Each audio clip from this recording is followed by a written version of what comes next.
B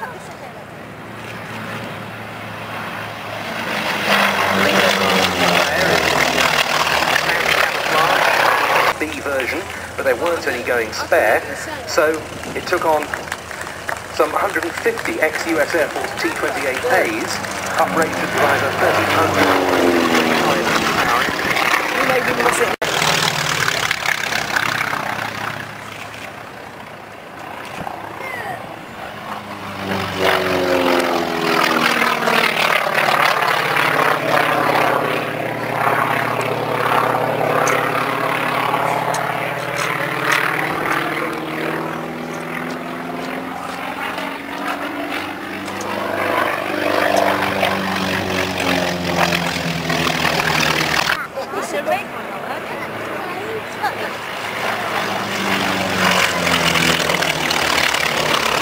Laos. In fact, the T-28 was the first physical attack aircraft of US forces to be lost in South Vietnam.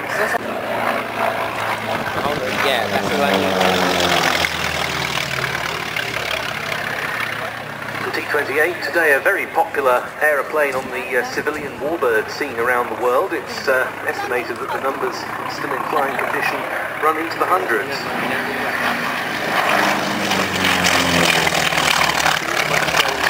Government, mainly to Argentina and Morocco. Some of them were then passed on to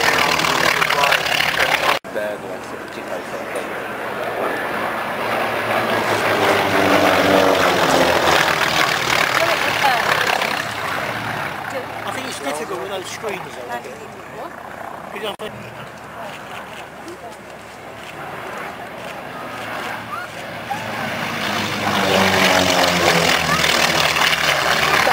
Actually, I've got one back breaking away first there.